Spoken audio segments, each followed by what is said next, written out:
Well, there you have it. We have Tropical Storm Nyatoh. As expected, it has been upgraded by the Japan Meteorological Agency just towards the west of Guam, still moving off towards the west. And if this does get close enough to the Philippines, inside the Philippine area of responsibility, will likely be named Odette by Pagasa. Now, the good news, based on the latest forecast, this should turn towards the north and eventually towards the northeast, all thanks to an incoming cold surge, an upper-level trough that should hook it and pull it off and away.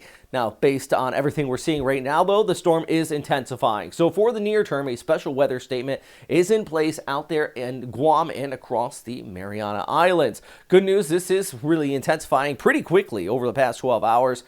Towards the west of the Marianas. So we're not seeing those direct impacts of tropical storm strength conditions there into Guam. But you take a look at satellite imagery, good outflow aloft towards the north and towards the south. This means that this storm has lungs to breathe. Not to mention, we are seeing sea surface temperatures under it about 28 to 30 degrees. So very warm waters, allowing for that convection to really continue to kick up here. And you can see that outflow aloft in here. There's a bit of inflow, some drier in the northwestern periphery, but center of circulation really wrapping up and becoming more organized. Based on Dvorak, actually, at this time, just the analysis I did right before making this video, this is likely upwards of a tropical to severe tropical storm intensity, and we could even see it get up to typhoon intensity. So winds right now, according to the Japan Meteorological Agency, are at 65 kilometers per hour. Tropical storm pressure at 1,000 hectopascals, and it is moving off there towards the northwest at 15 kilometers per hour. But let's look ahead, and you can see as this moves towards the north, we get those winds up to about 95 kilometers per hour. So we go ahead into your Wednesday night through Thursday morning. Pressure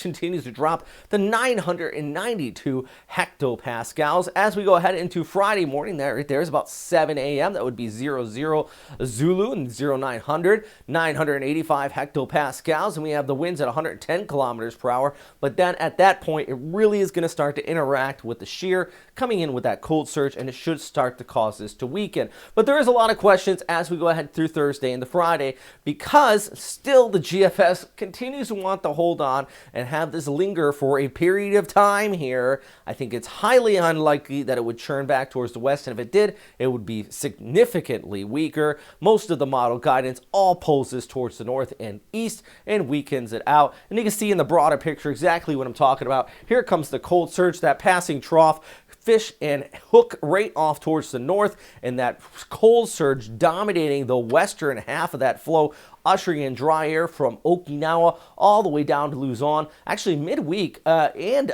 really through the latter part of the week, Luzon through Visayas, maybe you may not be getting a typhoon, but you're going to be looking at some gusty conditions and large waves along the east coast. I'm going to be surprised. Might actually get some problems for some fishermen out there as well. But you can take a look at the GFS.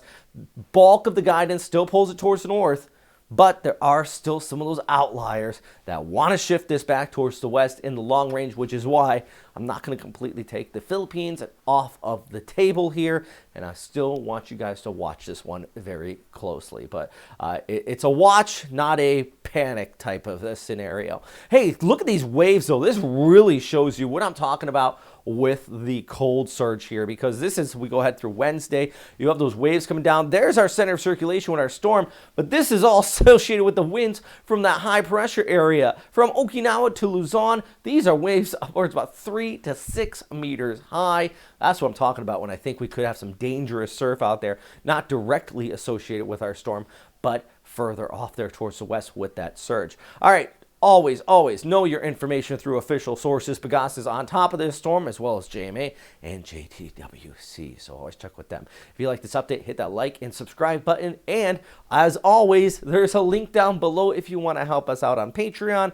I understand if you don't, not everybody can, but if you want to, if you have a little extra money, it just helps keep these videos going as well. And that's just some of the tiers as we look ahead. Anyways, for now, this is a quick update because I noticed that the storm was named Nyatoh Tropical Storm.